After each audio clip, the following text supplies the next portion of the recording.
আসলে মোটামুটি সবাই ভালো করছে, নতুন যারা এসেছে তারা তারা অ্যাকচুয়ালি মানে আমার মনে হচ্ছে ওরা ওরা মানে আগের থেকে ওরা নিজেদেরকে মেন্টালি প্রিপেয়ার করেই ওরা কাজ করতে এসেছে, যার মধ্যে তাই মানে আমার মনে হচ্ছে ওদের ওদের অ্যাক্টিংয়ের মধ্যে কোনো জড়তা নেই, which is very appreciable. I think আমার তটিনী, সাদিয়া, আইমান ওদের কাজ আমার আমার বেশ ভালো লাগে। তারপর একটা মেয়ে আছে Neha, she is so pretty. এই তো আমার আমার সবাইকে অনেক অনেক ভালো লেগেছে।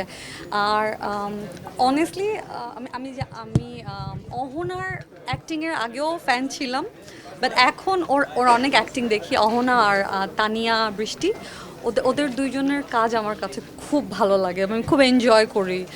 তারপরে আরশ, অবশ্যই আলভি, আলভি আমার খুব ভালো কো আর্টিস্ট।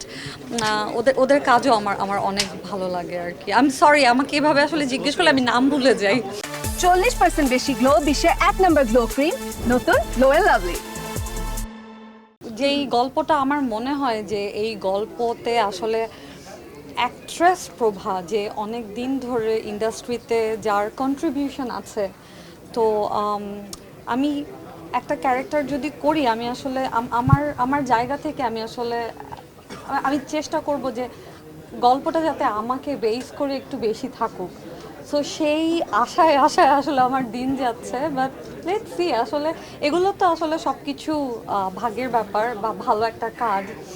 আর অ্যাক্টর হিসেবে সবাই আমাকে মানে কি বলে ওয়েলকাম করেছে, সবাই আমাকে সবাই আমার আমার পারফরমেন্সের জন্য সবাই আমার আমার কাছে প্লিজড, অ্যান্ড সেই জন্য আসলে আমারও রেসপন্সিবিলিটি আছে যে আমি আমি দর্শকদেরকে একটা একটা মানে মানসম্মত বা আমার মানে আমি এতদিন ধরে ইন্ডাস্ট্রিতে যেভাবে সার্ভ করেছি সেই রকম একটা কিছু যাতে করে আমি উপহার দিতে পারি, সেই জন্যই আসলে একটু মানে অত রাশ নেই আর কি। যেমন ধরেন আমার টিভিসি, সো আমি বেসিকলি আমি একজন মডেল হিসাবে এখানে কাজ করতে প্রথমে এসেছিলাম, এবং টিভিসি করেছি, মানুষ অনেক তাড়াতাড়ি পরিচিতি পেয়েছি, আপনারা সবাই আমাকে অনেক মানে কি বলে সঙ্গে সঙ্গে আমাকে রিসিভ করেছেন এবং অ্যাপ্রিসিয়েট করেছেন।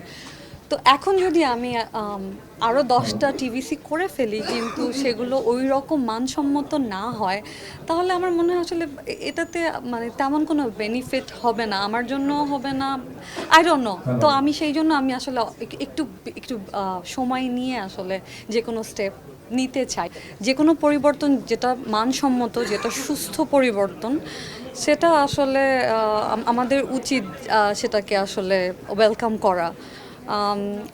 আমি পার্সোনালি আমি old school, but at the same time আমি জাজমেন্টাল না, ও আগের আগের গল্প ভালো ছিল, আমার সময়কার গল্প ভালো ছিল, হ্যাঁ, ইটস নট লাইক দ্যাট। আমিও চেষ্টা করি যুগের সাথে তাল মিলিয়ে কাজ করতে, এবং আমি আমি কাজ করেছি, আমার কাছে কিন্তু খারাপ লাগেনি। হ্যাঁ, কিছু কিছু ডায়ালগ আমি যখন বলেছি যে আমি এই ডায়লগটা দিতে চাই না, তখন কিন্তু আমাকে ডিরেক্টররা কখনো আশাহত করেনি, ওনারা আমার সাথে কোঅপারেট করেছেন, ইভেন আমার কো আর্টিস্টও আমাকে কোঅপারেট করেছেন যখন আমি বলেছি যে না, আমি এই ডায়লগটা দিতে চাই না, আমার কাছে মনে হচ্ছে যে ডায়লগের মধ্যে একটু ডাবল মিনিং আছে। And at the same time এখন অনেক ভালো কাজ হচ্ছে, এবং এটাও আমাদের ইন্ডাস্ট্রির জন্য একটা অনেক বড়